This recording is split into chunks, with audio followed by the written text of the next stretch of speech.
ہمارے بہن بھائی ہیں ان کو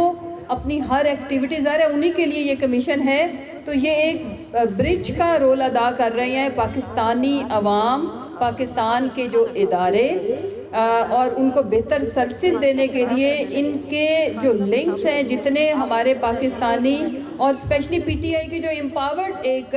گروپ ہے جو کسی نہ کسی طرح گورنمنٹ کے اندر ہیں، M P As, M N As, ministers, ان کے ساتھ یہ ان کی جو کوارڈینیشن ان کے تھرو ہوتی ہے وہ بہت زبردست ہے۔ آگے چونکہ یہ جو ٹائم اس وقت کافی مشکل وقت ہے پاکستان کے اوپر،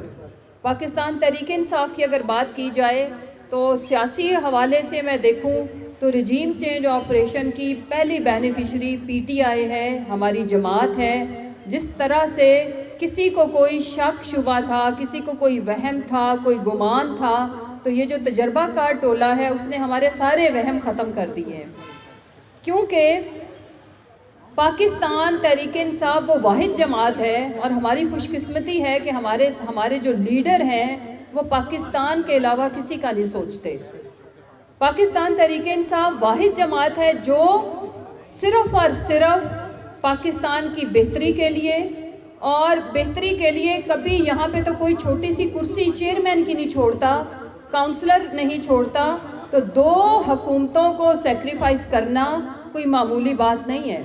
اس کے پیچھے مقصد کیا ہے کہ پاکستان کو یہ جو سچویشن دلدل میں ڈال دیا گیا ہے اس سے نکالا جائے۔ پاکستان کی سٹیبلٹی ہو ہی نہیں سکتی جب تک یہاں پہ پولیٹیکل سٹیبلٹی نہ لائی جائے۔ اتنا بڑا رسک اور وہ ایک ہی لیڈر لے سکتا ہے جو قوم کا سوچتا ہے، اور خان صاحب نے یہ رسک لیا ہوا ہے، ابھی تک قائم ہے اس کے اوپر، although ان کو بہت زیادہ رکاوٹوں کا سامنا ہے، لیکن انشاءاللہ ہم پاکستان کو بچانے کے لیے ہمیں جو قربانیاں دینی پڑی ہم کریں گے۔ خان صاحب نے تو اپنی جان کی بھی پرواہ نہیں کی۔ یہ والا جو ٹائم ہے اس میں جو ہماری ایکسپیکٹیشن ہے، عوام تو یقین مانے ہمارے جو ورکرز اور ہم تو چونکہ سیاست سے وابستہ ہیں، ہمارے سے کہیں زیادہ آگے عوام کھڑی ہے، کہیں زیادہ آگے وہ نہ صرف انیشیٹو لے رہی ہے۔ آپ یاد کریں جب 9 اپریل کو یہ گھناؤنا کھیل کھیلا گیا رجیم چینج آپریشن کی صورت میں، تو اگلے ہی دن عوام بغیر کسی کال کے نکلی۔ ابھی ہمیں زیادہ آرگنائزڈ ہو کے، زیادہ منظم طریقے سے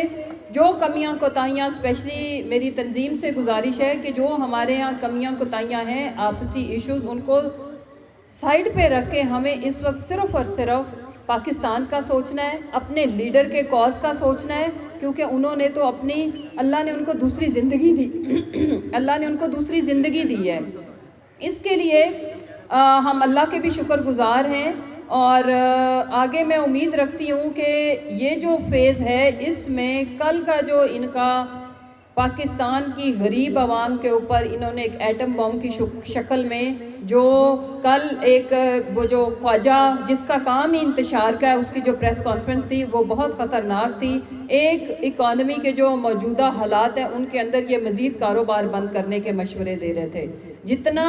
کل کا جو ان کا فعل تھا اس نے ہمارے 14 طبق روشن کر دیے پاکستانیوں کے کہ ان کو کوئی فرق نہیں پڑتا۔ بیسیکلی ہر آنے والے دن میں ہمارے لیے پاکستانیوں کے لیے بری خبر ہوتی ہے ان کے پاس، جس کو بڑے مزے لے کے بندر بانٹ والا پورا ٹولہ بیٹھتا ہے اور وہ ہمیں بتاتا ہے کہ جی اب آپ کاروبار بھی بند کریں، 8 بجے ریسٹورنٹس بند ہو جائیں گے تو وہ تنخواہیں کہاں سے پوری کریں گے۔ اور پوری دنیا کے اندر جو ایکسٹرا انرجی اگر کوئی بھی انڈسٹری یا کوئی طبقہ یوٹیلائز کرتا ہے تو انہیں انسینٹیوز دیے جاتے ہیں، بیکاز اگر انرجی استعمال ہوگی تو ملک کی اکانومی بہتر ہوگی، انڈسٹری چلے گی، ترقی ہوگی۔ یہ بدبخت کیا مشورے دے رہے ہیں کہ جی انرجی کی جو کنزمپشن ہے اس کو مزید کم کیا جائے۔ دوسری جو امپورٹنٹ چیز ہے، اچھی بات، ہر برے وقت کی ایک اچھی بات بھی ہوتی ہے، اور اس برے بدترین دور کی اچھی بات یہ ہے کہ یہ ٹولہ ایکسپوز ہو چکا ہے، پاکستان کو دیوالیہ کرتے ہیں، اور 78 رکنی کیبنٹ، اور کیبنٹ اس وقت تک کوئی 12 ارب روپے خرچ کر چکی ہے اپنے فن اور تفریح کے اوپر، اور کہنے کو فارن منسٹر، لیکن سیر و تفریح پہ تقریباً 2 ارب روپے غریب عوام کے ٹیکس کا پیسہ کھا چکا ہے۔ اور پھر سیلاب زدگان کی مدد میں ملنے والا پیسہ